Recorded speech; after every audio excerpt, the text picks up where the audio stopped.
Good evening, everyone, and welcome to the University of Denver's virtual open house.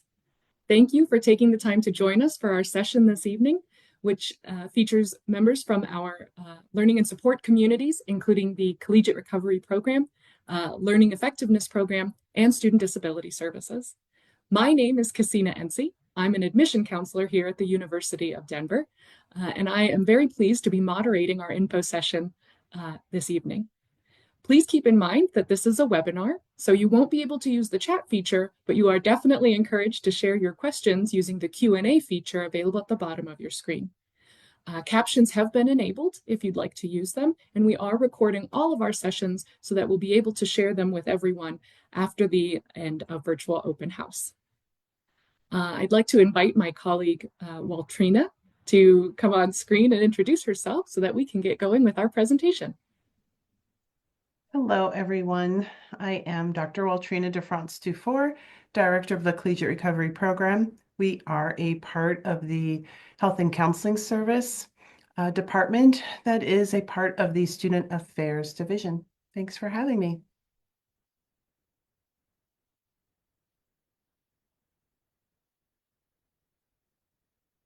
Can't see you. I can't see the presentation.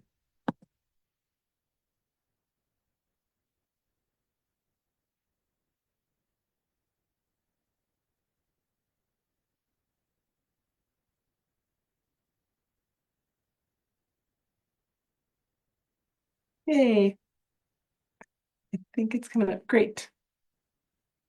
All right.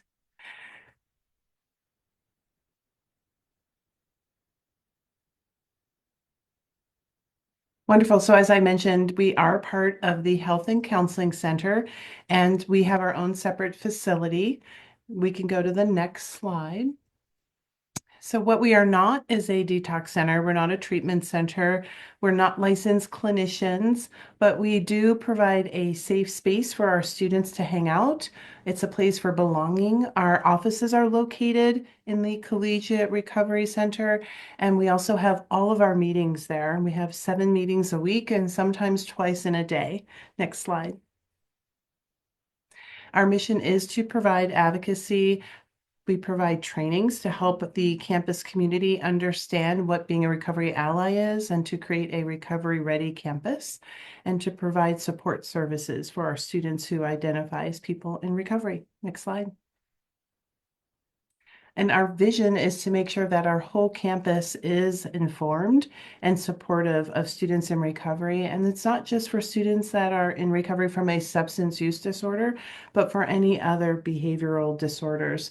And so again, we do provide a lot of opportunities to do co-curricular programming with our faculty and staff, and we participate in research nationally to help break down the stigmas. And that's our goal, is to create this recovery-ready community that everyone on campus knows where we're located and that we're here to support our students in recovery. Next slide. And our values, HOPE, we say, stands for hearing other people's experiences. So the students really support each other through community. They give each other grace and compassion. They have a lot of reflection over learning lessons from the past and making different choices. They have a lot of service commitments, and they find a sense of purpose during a time in their academic careers where they're not sure what their purpose is. And so we're really excited that they find that sense within our community. Next. And DEI, we do have our DEI statement, but I just like to add on what makes ours a little more nuanced is that we are open to different recovery pathways, and that includes harm reduction. And so some of our students choose non-12-step pathways. They might choose Codependence Anonymous, or maybe they want to just abstain from using one substance over another. And so we don't say you have to believe in a 12-step pathway. Or any kind of religious pathways. We have students who follow Buddhist pathways, Dharma, Refuge for Recovery. So we want to make sure that it's inclusive and never exclusive. Next slide. We apply the socio-ecological model. My colleague, Noel Vest, he created this model for collegiate recovery programs nationally. And he was at Stanford. He's now in Boston. And so we take this approach on campus communities. Out of 4,398 universities, there are only 152 collegiate recovery programs, and DU is proud to be one of those. And we're actually one of three that have a collegiate recovery program within the state of Colorado, and one of two that offers housing. And so we make sure we have wraparound care for the individual, and we make sure that our policies are supportive and aligned with the state of Colorado's. And we're really behind a lot of initiatives to make sure students are career ready and that they can explain why they might have a gap in their transcripts, whether it's high school or in college, so that they are able to seek gainful employment and be with employers that support recovery ready cultures. Next slide. So how does one get started with a collegiate recovery program? A lot of times students will say their friend is struggling or a roommate is struggling, or it might be their own individual story. And something will happen. They'll identify it in themselves. They'll say they're having a hard time controlling their use. Maybe they're not used to having so much freedom and they notice they're having a hard time with a locus of control, or it runs in the family and they might think they have a problem. Sometimes a faculty member will submit we call it a student outreach support referral. And so they might notice consequences that are mentioned here, and then they might take a leave of absence. Sometimes students have a self-imposed stigma or shame, and they might just tell DU they're taking a mental leave of absence, but maybe they're going to treatment. The good thing about DU and what's unique for us is that when students re-enter and complete the reentry app, they have three options that they can take advantage of. It says, do you want support from health and counseling? Do you want support from LEP, or do you want support from the Collegiate Recovery Program? And so we're really excited because we can offer them recovery housing when they come back. So they're set up for success. Next slide. So overall, we are here when the students come and say we want to be a part of their first meeting. What they can plan to have with us is a conversation around what we do. It's about character building, about giving them the support and advocacy, getting them connected with wraparound care. I'm usually setting them up with LEP, with our SOS, so that they pre-actively have a case manager. We get them connected with student disability services. I won't steal their thunder, but we're super excited that our students in recovery are protected under the American Disabilities Act and have some protection and rights to accommodations with certain documentation. We let them know we provide recovery coaching, and they get scheduled with us. They can meet once a week if they like. We create a recovery wellness plan with 10 dimensions aligned with our 4D initiative, and we tell them how they can get involved, and we get them set up with that career readiness plan right away. Next slide. So overall, these are our values as recovery coaches, and they pretty much align with our values as a program as a whole. Next slide. We're truth tellers to students, and we do that though with love and care. They know they are part of a family at DU, and so we want to make sure that we're honest with them, and we really try to help them see their patterns and their behavior so that they can learn how to self-direct their next choice that they make. Next slide. And we're role models, right? We have to live it. Most of us have lived experience in recovery. I myself identify as a person in long-term recovery. I've been sober for 24 years. And what that means is I haven't had the need to take a drink or a substance since November 25th, 2002. And we teach our students how to use that kind of recovery language. Next slide. We advocate for them. Like I said, we reach out to other campus partners, and we make sure that our faculty understand how to support them. And we even have statements in syllabi so that faculty know how to get students connected with our supports. Next slide. So recovery informed theory, it's all about making sure that students know their lived experience matters. It hasn't been a waste of time, whatever they've went through. It's to inform their life moving forward. And then our staff, we do follow the Colorado Credential Certification process, and that stands for the Colorado Providers Association. And if we don't build trust with students, they won't use our services. So we really pride ourselves on building trust, and we make sure we don't cause more trauma, but we are very trauma informed to help them move forward. Next slide. So overall, we could go to the next slide. We provide emotional support. Next slide.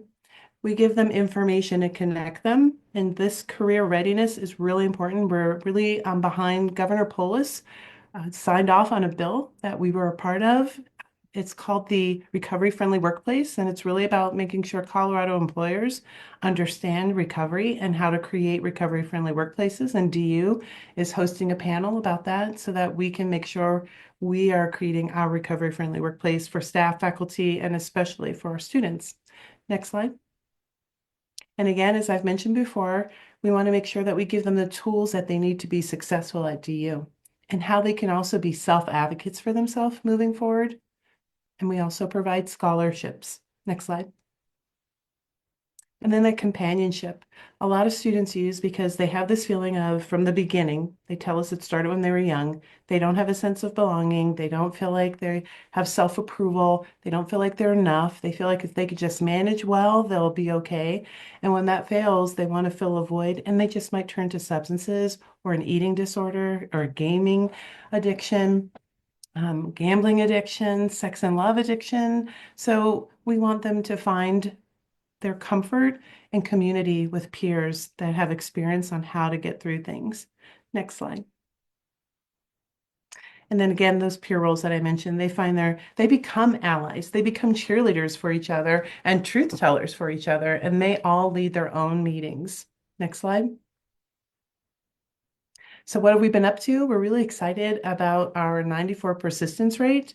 We also scored a 94 out of 100 for our accreditation. We just started we opened our doors September 1 of 2018. So we're really proud of that. We have recovery housing. We have 14 beds, and we offer the same amount of beds as CU Boulder. And I want to say it's really important that we work with other CRPs across the nation. So if DU isn't the place for your student, we do work with other institutions to make sure we can get your student in recovery or any other peers you might know of lined up with the institution that fits. So we care about students being successful. And we do have a sober study abroad program because our students want to go abroad and they want to go with friends who might be practicing sobriety. So we're really excited to have you. Next slide. If you have any other questions, these are some of the other behavioral disorders that we serve and support in our space. Next slide. And this is the best way to reach me. We're so excited to have you, and we hope you'll become part of the DU family. Thanks. At this time, I'd like to introduce my colleague, Hannah. She's new to the DU family, and she's going to talk about student disability services. Thanks. Hi there. My name is Hannah Lewis. I am the Director of Accessible DU Student Disability Services. As Waltrina mentioned, I am new to the DU community. This is day 12 for me. So I've worked in disability for a good bit, but new to DU. So excited to be here and get to share everything that I know with you all. As a practice of accessibility, I like to provide a visual description of myself. So I am a tall white woman with long brown hair, straight across bangs. I'm wearing clear, kind of champagne colored glasses and a black blazer. Next slide. So first, I just kind of wanted to share a little bit about the different perspectives of disability. You might hear the term medical model and social model. At DU, we really believe in the social model. So the medical model is very historical, and it essentially says that the individual and the disability that the individual has is something that needs to be fixed, or there needs to be some kind of medical intervention. And for some things, like a cold, yes, that works really well. A medical model really fits that situation. For disability, we know now that is not what actually really fits the student's experience. And so we follow the social model at DU, and the social model says that it is not the individual that needs any kind of care or treatment, but it is society as a whole that needs to change. That the individual who is experiencing society they themselves don't house any barriers within them. It's society that poses a barrier. So when we approach our work in supporting students with disabilities, accommodating students with disabilities, we really focus on the social model and figuring out what are those societal barriers or institutional barriers that need to be mitigated. Next slide, please. So a little bit about the demographic of our office. So I just pulled the numbers not 5 minutes before this presentation, and we have approximately 2,000 students registered with our office this winter quarter. Those numbers fluctuate based on each quarter and whatnot. But yes, we have about 2,000 registered, so that's a pretty large number. That's hovering at about 13 to 15% of campus. So there are a lot of your peers who would be registered with our office as well. And you could see some of those peers in our testing accommodation suite. So testing accommodations are some of the most used most beloved accommodations that we offer.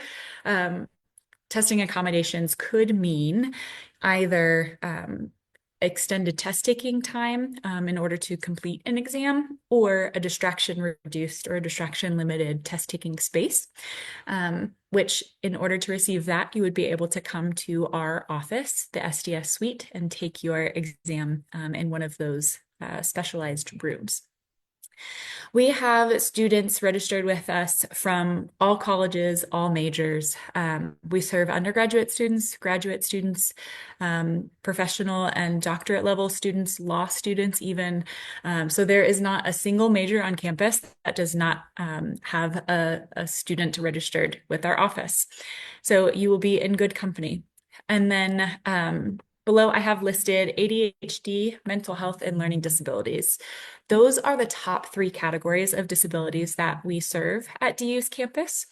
I will say a lot of times there are comorbid disabilities as well. So a lot of our students have multiple disabilities. So you can receive a multitude of accommodations for a variety of disabilities. Another really growing population, didn't make it into the top 3, but it's close, is our medical physical disabilities. So things like IBS, Crohn's, diabetes, POTS, things like that. Those are really growing in our office as well. Next slide, please. The burning question, how to register with our office. So the first step is that the student will complete a registration form on our website, and you would upload documentation of your disability to that registration form. More on documentation to come in the next slide. The second step would be SDS would receive notification that the student submitted a registration form, and we would review that documentation. The student would then contact SDS and schedule an intake meeting with an accommodation specialist. That intake meeting is where you and a staff member from SDS would meet to discuss your disability. So we like to have documentation on hand from a qualified clinician, but you know you best, and you know your experience with your disability the best. So we want to hear directly from you. It's what we call the interactive process. And so that really means just that we value what you have to say, your experience with your disability, and we want to take in your self-report just as much as we want to know what your doctor has to say. The next step is after the intake is completed, accommodations are then determined. So during that meeting, most accommodations can be finalized within that first initial intake or registration meeting. And then from there, the student would send out their letter of approved accommodations, or LOAA as we call it at DU, to all of their faculty. You can choose as well which faculty you want to be made aware. So if there's a course where you don't feel like you'll need to use all of your accommodations, you don't have to send it out. If you just want people to be made aware, that's totally fine. You can send your accommodation letter out, and you don't have to end up using those accommodations in that course. It just informs the faculty member that you have these, and then you get the right to decide when and how you would like to use them.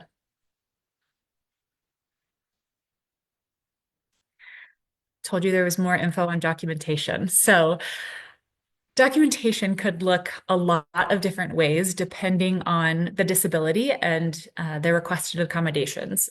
So we have just a couple things that we ask that's a part of all forms of documentation. One would be the disability or the diagnosis and some information around that, like level of severity, things like that. The second would be functional limitations, which essentially just means how does the disability impact you? If you're talking to your clinician to get documentation, you might ask them to write down your symptoms. That's essentially what that means. And then the third piece is the need for accommodations. And so we need to know that the diagnosis rises to the level of a disability, that it's impacting you in some way, and that it means you need accommodations in order to mitigate the barriers that society has set up for you then. Supporting documentation must also be written on formal letterhead from the treating provider. It has to include the provider signature and license number. It has to be submitted in English at this time, and then within a relevant time frame. So again, that will likely depend on the specific disability. Things like learning disabilities, we know those are pretty stable over time. And so we don't need a neuropsych evaluation for a learning disability that was done last month. In regards to things like mental health diagnoses, those tend to be a little bit more, they ebb and flow over time. And so we might need more recent documentation to talk about anxiety than we would to talk about dyslexia. Last thing that I'll share here is if you have a neuropsych evaluation, that will usually cover everything that we would need to know. So feel free, submit whatever documentation you have on hand, and then my team will review it and then get back to you about whether or not it meets those documentation guidelines and if we would need any other information. Next slide, please. So what are some potential accommodations? All accommodations are individually determined based on the documentation and your self-report during the intake. So we make sure to tie all of the accommodations that we provide directly to the student's experience with their disability. So we want to make sure that the accommodations that we're providing are actually effective and productive for the student. So that's why we make sure that they're all tied together. As I had mentioned, the testing accommodations are probably the most popular and most commonly used. So that is a pretty common accommodation. Other accommodations might be like assistive technology, which could include speech recognition software, note-taking softwares, alternative text software. So we've got a cool software that can convert textbooks to audiobooks. Other possible accommodations could be modifications to physical spaces, and we can also help to provide self-advocacy support as well. Next slide, please. Key dates for you all to be made aware of. So first and foremost, the student should apply to DU. And then once they are accepted to DU is when we, the SDS office, can accept documentation. We cannot accept documentation of a disability until the student has been accepted. And then the deposit date is typically May 1st, so be made aware of that date.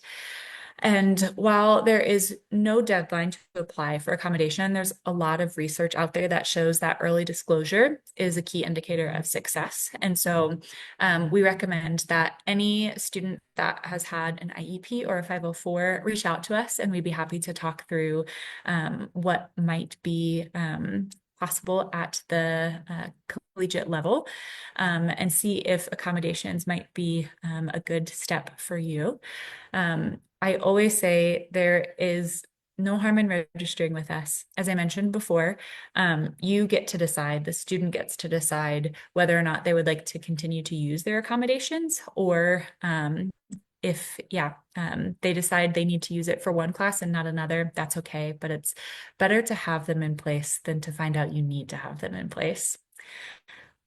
One more date that I will just highlight.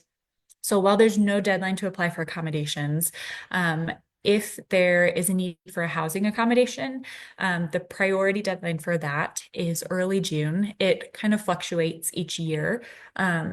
So I believe last year it was mid-June, the year before that was beginning of June. So that exact date will be posted on our website as soon as we get that information from our Res Life team members.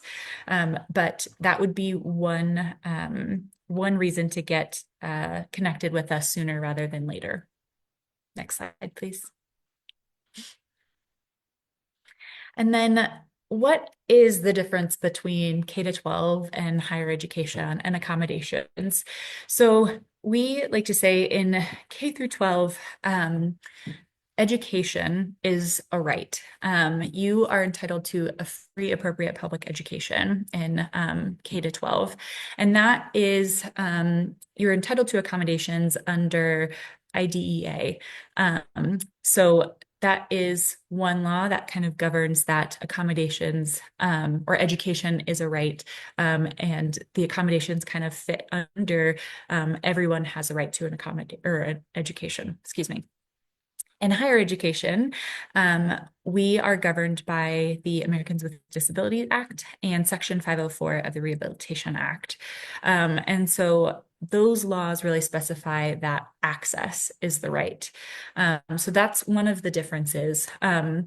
Not everyone goes to DU, not everyone goes to college. And so education isn't necessarily the right, but your access to an education is.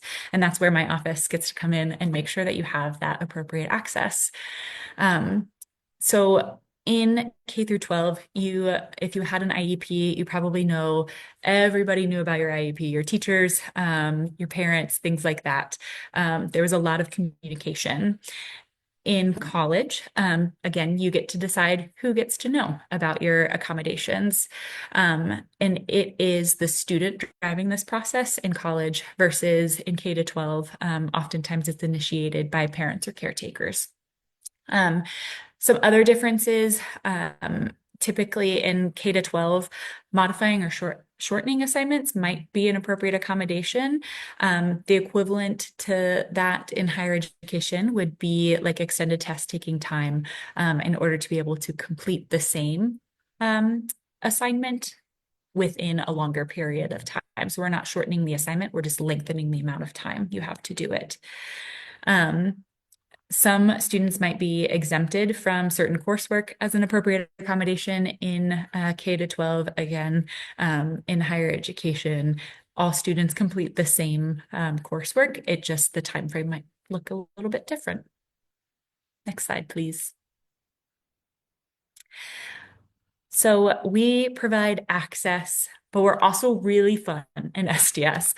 So here are some of our great students and the types of events that we put on and the different student organizations that we have in student disability services. So we host open houses, we host finals parties, we have a Delta Alpha Pi chapter on our campus, which is an international honor society for students with disabilities.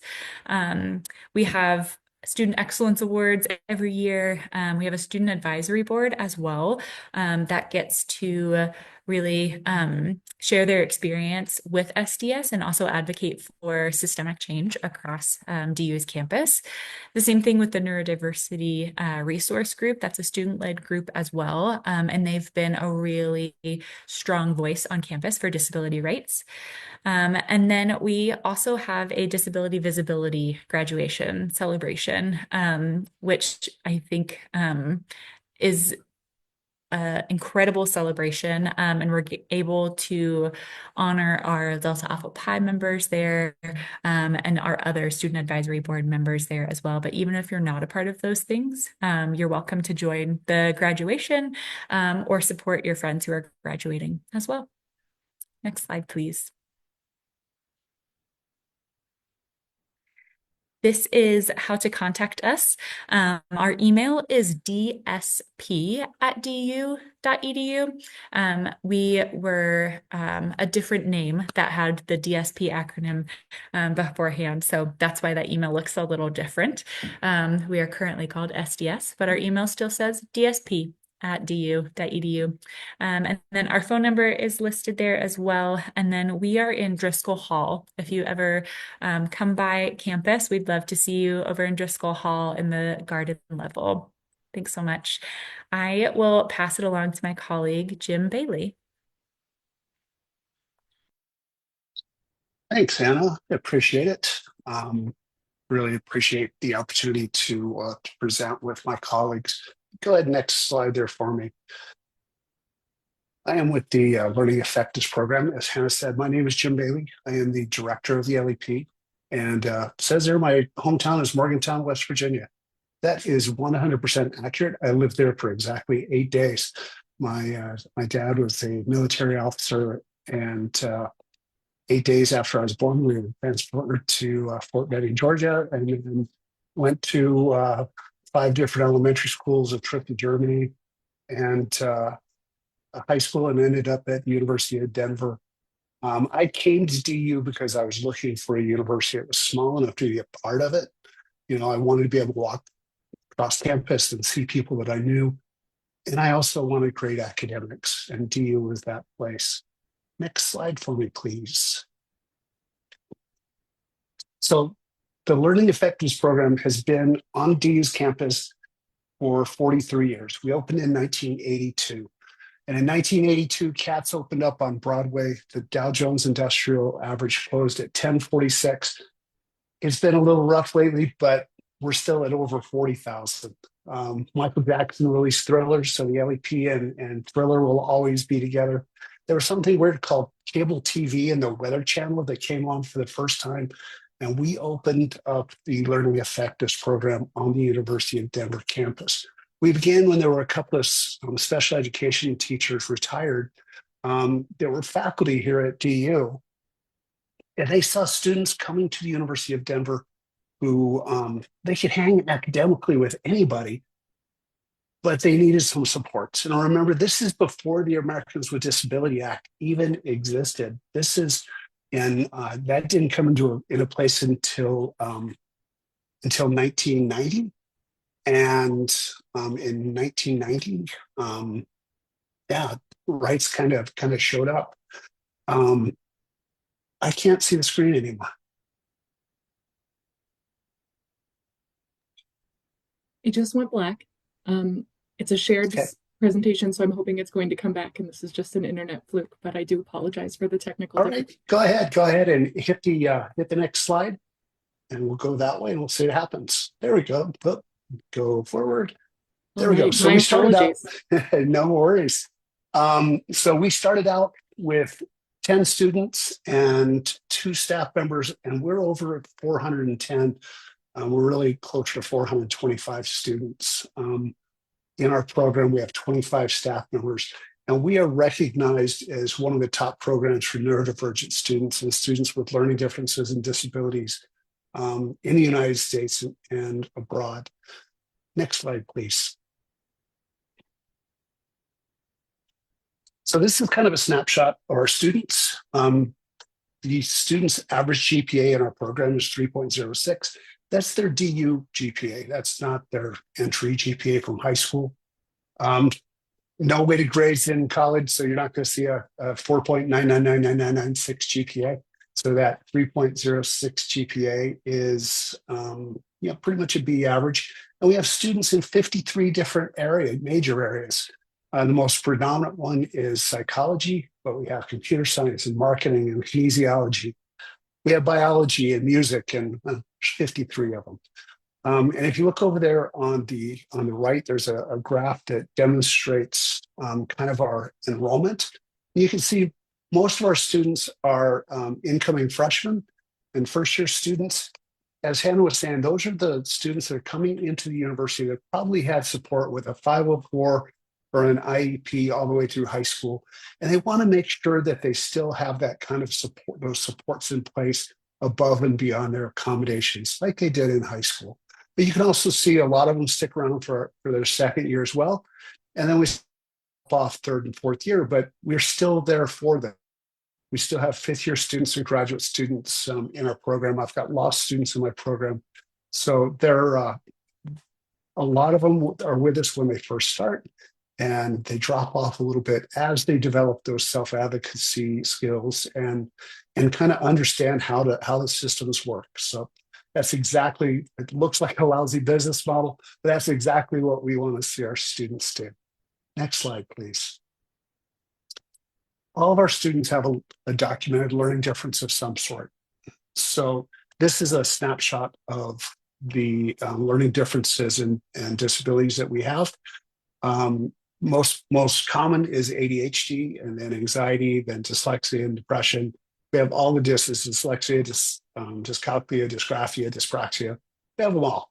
About 10% of our students are on the spectrum, and about that other learning disability over there usually is associated with processing disorders. 80% of our students have multiple diagnoses. So the two most common, of course, are ADHD and anxiety, but ADHD and dyslexia and anxiety.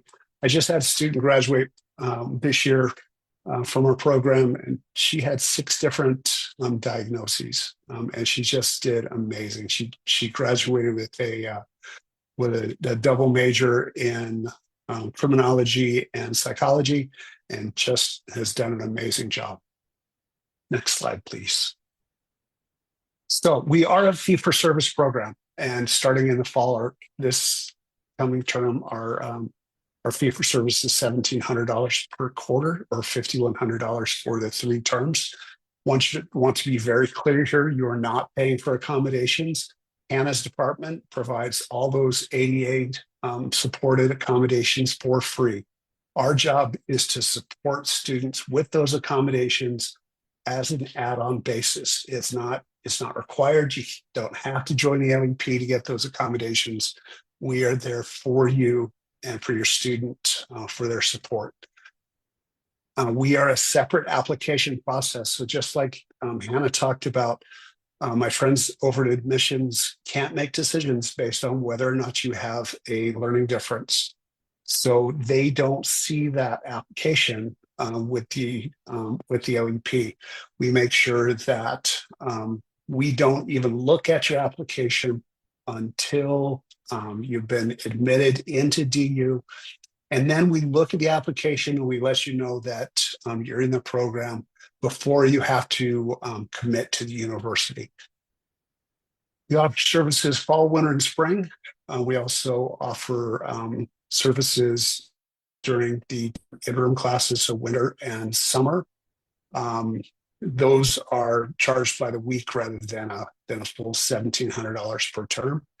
We also offer services during your study abroad process. Obviously, those are virtual, unless, of course, you want to pay for me and my grandchildren to come to Spain with you, and that'll be happy to provide you with services in person. We do have scholarships available.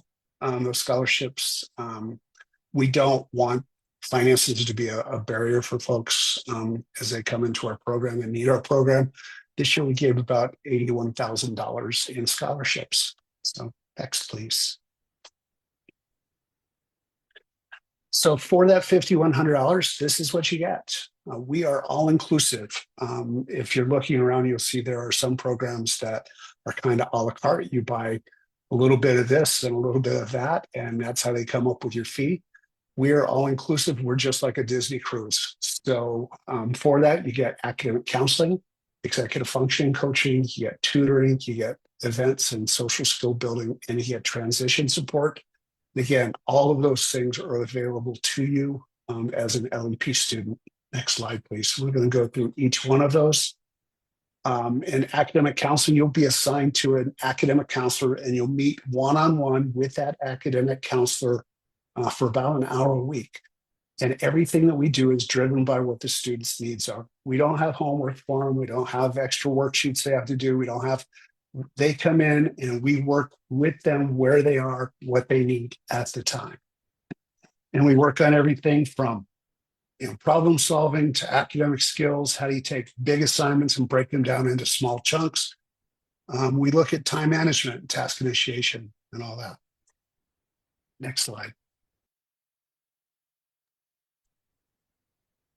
All of our students receive executive functioning support with their academic counselor. However, some of our students need additional support, specifically with executive functioning. So we have an executive functioning specialist on staff that's part of our team. And you can meet with that executive functioning specialist once, never, once a week, once a term, however many times that you need. About 35% of our students utilize those additional executive functioning coaching sessions. And we're seeing that increase, in fact, to the point where we're training some of our peer leaders to support our students in this area as well. We find this is very successful as our peer leaders really connect well with understanding what's exactly happening with the students at any one time. The highest needs are usually things like task initiation, time management, and emotional regulation. I'd like to add to that task switching. Sometimes it's especially for some of our students, it's difficult for them to not be able to just finish their calculus homework before they move on to their chemistry homework. They need to be able to be fluid as they move back and forth. So that emotional switching is also an important piece. Next slide. We also have tutoring. All of our tutoring is one-on-one sessions, and all of our tutors are LEP employees, and they are all certified or in the process of being certified by the College Reading and Learning Association, and they have all been trained specifically to support students with learning differences. These are course-specific tutors. They're not like general math tutors or general writing tutors.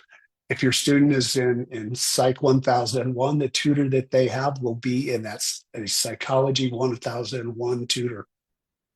We have them available for most courses.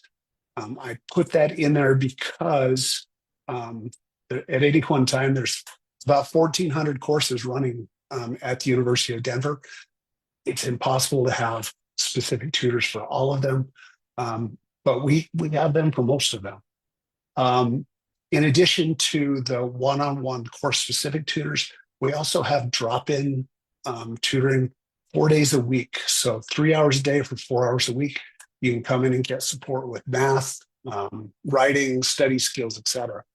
Students can sign up for 2 hours per day per class of tutoring. So if they're taking 4 classes, they can sign up for 8 hours a day of tutoring, plus the 3 hours drop in. That's 11 hours a day of tutoring they can do. I don't recommend that at all. That's not life balance right there, but we have it for you if you want. Next slide, please.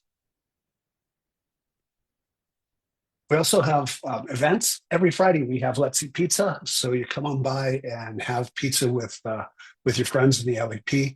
Don't get excited, it's just Domino's, but hey, free pizza is awesome. We have mindfulness workshops. We have walk-in talks. This evening we had emotional support dogs that were up there. So come up and chat and pet a dog. All of these events are sponsored by our peer leaders. So again, this is an opportunity for you to connect with a student who is more advanced in years at the University of Denver and has been through the LEP program as well. Next slide, please. And then finally, we have transition support as you go from high school to the University of Denver. It's obviously a big deal going from high school to college. Things change, especially things around time management and things around just kind of life skills. It's very different. So the first thing we do is we start having webinars, usually in May, and those webinars provide time needed, time specific support. So like, how do you get into your DU email? How do you get into the portal? How do you get into Canvas? How do you read a syllabi? How do you connect with your professors? How do you upload your ID pictures so that when you get to DU, you can get into your dorm room and you can get food in the cafeteria? All of those things are really important and timely as you come into the university. We offer a early move-in for first-year students in the LEP program. So you come a couple of days before everybody else does for their orientation, for general orientation. You get to move into your dorm with a few hundred people as opposed to 13 or 1,400 people all at once. You get to pick your side of the room, which is always fun. During that time, we have programming for the students who is generally put on by our peer leaders. And we also have programming for parents. Parents, that transition is difficult or sometimes challenging for you as well, especially since you've had so much voice in their education, through K-12. Let's see. We also have important resources and timely things that go towards the parents as well. So for example, we have a first quarter map that helps you understand what's happening at DU right now, so you can ask your students questions about that. Like right now, we're in week 4. Students are getting ready for midterms. This is a great time to ask them about their study plans and tutors plans, and have they set up their accommodation time for testing with SDS. So we help you kind of direct those questions to your students in a timely manner. Next slide. So here's the next step. And as Hannah said, the first thing you want to do is apply to DU. My understanding is a lot of the folks on the webinar tonight are already admitted students. So congratulations, welcome to DU. If you are interested in applying for the LEP, just Google LEP at DU and you'll come to our website. And at the top, you'll see visit and apply. Just click on the apply button and then go down and click on the application that says 25-26 school year, and you'll fill out that application. Once you've been admitted to DU, we'll take a look at the application and accept you into the LEP. Once you commit to DU, we'll send you a contract, and we encourage you to get that contract back to us as soon as possible. We'll send it out usually in mid-April, and we want you to get it back to as soon as possible to avoid a wait list. We almost always have a wait list, so we want to make sure that you get your space with the program. Next slide. And that is it. There's the easiest way to contact us. You can get us on email at lep@du.edu. There's our phone number, 303-871-2372. And you can follow us on Instagram at U of Denver LEP, and would love to see you there. So thank you all so much. All right. I want to thank all 3 of our presenters again. Thank you so much for sharing about the programs. I see we do have some questions here in the Q&A. I will read those aloud for everyone following along and let our presenters answer as appropriate. So one of our first questions here is celiac disease covered under disabilities? I believe this was asked during the Student Disability Services presentation. Indeed, it is. It really depends on kind of how that impacts you. But if, there are any concerns around dining as well, we'd be happy to chat through accommodations there. We'd recommend a similar timeline to housing as well, so to get registered with us before June. Okay, I have another question about accommodations. Do you Perfect. permit emotional support dogs or service dogs at DU? Yes. To both. So kind of the difference between an emotional support animal and a service animal. So service animals are trained to perform tasks on behalf of the individual with a disability. Emotional support animals are companion animals that provide a therapeutic benefit. So the process to go through an emotional support animal is just like any other accommodation. In order to have a service animal on campus, you do not have to register with our office, but if you do, then we could put a statement on your letter to inform faculty and other campus partners to let them know that you have a service animal in the classroom.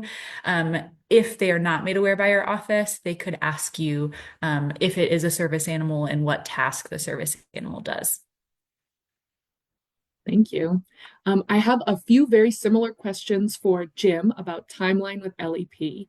So I have a couple questions who have asked, if you apply early decision, which is our binding application option, and have already submitted an application for LEP, when do you think that you'll receive a notification about acceptance? Oh, you're on mute, Jim. Thank you. I should be sending out letters at the end of this week, so you'll be receiving information very soon. Oh, that's awesome. Okay, and is that true for our early action students as well? Early action and early decision one will both come out the end of this week. Awesome. Okay, I have another question about LEP. Are the academic counselors in the LEP professionals, or are they undergraduate and graduate students? They are all, well, I do have one graduate student. The rest of them are all professionals. I have some that have been there almost 20 years, actually some more than 20 years. So yes, they're all professionals. Okay, awesome. Here's one about single rooms. Do we allow single rooms if that's deemed to be an appropriate accommodation? Yes, if it is deemed to be appropriate, we do have single rooms. Again, I think that priority housing deadline will be really important because they are limited in number. And I'd like to add something to that. In our recovery housing, we have a floor for emotional, or any kind of, I would say emotional support, but they are actual studio, 1-bedroom and 2-bedroom apartments as well. Awesome. I see a question here that I'll say out loud in case I'm wrong, but I think I can answer it based on what Jim was sharing. For the LEP program, do I have to commit before I apply? And the answer is no, because you need to That's apply correct. before you commit. That's correct. All right. Is the 504 used in high school thorough enough documentation to be used when applying for support at DU?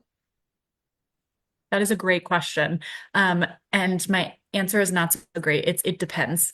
So sometimes there is information in there from a qualified clinician that we can use. Sometimes there's not. Sometimes they're only completed by teachers, and unfortunately, teachers aren't qualified clinicians. So it depends on what is in the 504. I'll just say feel free to send what you have, and again, we'd be happy to look at it and let you know if it meets our guidelines. And even if we do need some additional documentation from a clinician, that 504 or IEP can really provide some historical context for us of things that have been supportive and helpful for you in the past. I have two questions that seem to me a little bit like follow-ups because they're also about documentation. Awesome. So one is, does my child need a letter from a neuropsychologist if they have ADHD, or is the documentation from a primary care physician sufficient? Primary care physician will likely be sufficient. Yeah, for things that, so the documentation just has to be completed by a clinician who's qualified to make that diagnosis. So since a primary care physician can make that diagnosis, usually that will be totally fine. If the student sees multiple providers, we usually just recommend that the clinician who knows your student the best complete the documentation. Okay, and then I have one more about documentation. If our student will be a freshman in the fall and has had accommodations in high school for a documented learning disability, will they need to be retested prior to attending DU? Yeah, and that's kind of another one of those it depends kind of answers, but it wouldn't need to be like an annual testing or anything like that to update. So depends on the specific learning disability and kind of the requests that come along with that. But I mentioned earlier, we know learning disabilities are pretty static over time. So if it's within 5-ish years or so, you should be good. But even if it's not, let's chat and see. Thank you, Hannah. I have three questions for about LEP now. And the first one is there more long-term or sort of greater length transition support available for students with autism? Interesting question. I think what the question may be asking is, can they connect with us early? And we can't really connect with students until they are accepted to DU. And we really don't connect them to their academic counselor until right before they get here in flight. I think the better way to answer that is to contact us with questions, and we'll see what we can do. One of the things to be kind of specific about, because I want to make sure expectations are met. And while the LEP supports students on the spectrum, we are not a autism support program specifically. But we do support students on the spectrum and who do have autism, but we're not a specific autism support program. Okay. Thank you, Jim. Do students work with the same LEP academic counselor through all 4 years if they stay in LEP for all 4 years? Yes.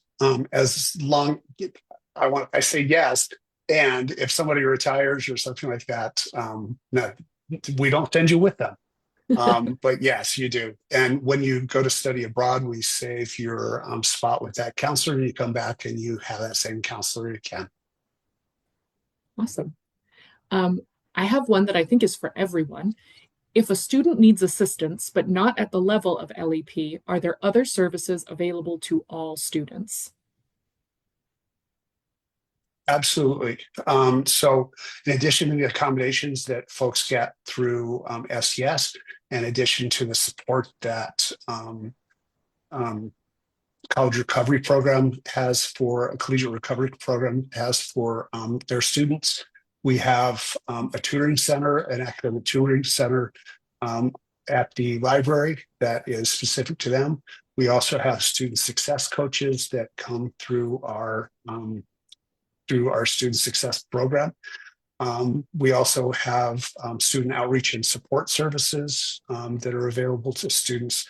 So there are a lot of services that are available to students, whether they're academic or emotional support that they might need.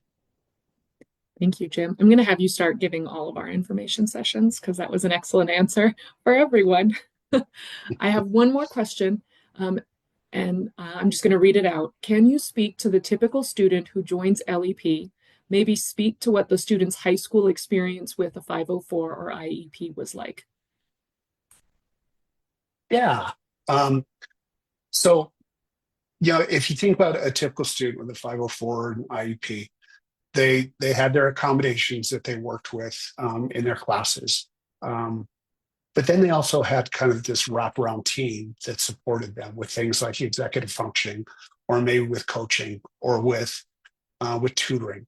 Those are the types of services that a student is going to continue to experience when they get to DU and join the LEP. One of the things that we would expect is that the student is prepared academically with appropriate academic rigor, and that they've probably been inside the general ed classroom most of the time. Okay, like almost all the time. They probably will not be super successful if they've been in pull-out classrooms. So we want to make sure that they are prepared to be in classrooms with 25 or 30 other students. Okay, I know we're at time. I have one more question. Well, I have two questions, but one that I'll answer and wrap up. Is the once per week one-on-one counseling session at the same time each week? Yes. So the student and the academic counselor, once the student gets their classes, they set a time. They say, we're going to meet Tuesdays at 2:00. And they do that the entire term until their classes change. And then next term, they'll have a class Tuesday at 2:00. So then we'll do it Wednesday at 4:00. So that's the way it happens. Thank you very much. Okay, the last question, and out of respect for everyone's time, I'll make it the last question. Is on-campus mental health therapy available, such as on-campus clinicians through a medical or counseling center? And I can answer that one, yes. The Health and Counseling Center is an on-site facility. It's actually the organization that includes the Collegiate Recovery Program, but you don't have to be part of the Collegiate Recovery Program to take advantage of all of the other health and counseling services that we have at the Health and Counseling Center. So that's something that we have on campus for all students. And I will also add, we take private insurance through families, as well as we now offer Blue Cross Blue Shield, the Anthem insurance. So. Thank you very much. And one more time, a huge thank you to the presenters who joined me. I'm so grateful for your support and for your time this evening. This was incredibly helpful for our students. Thank you to everyone who joined us in the audience. We really appreciate it. I'm going to share some last contact information in the chat in case you want to reach out to undergraduate admission with any questions, or if you'd like to see any of our previous webinars. We'll be sending out emails later on with recordings of all of the sessions from this year's virtual open house. Thank you all very much and have a great evening.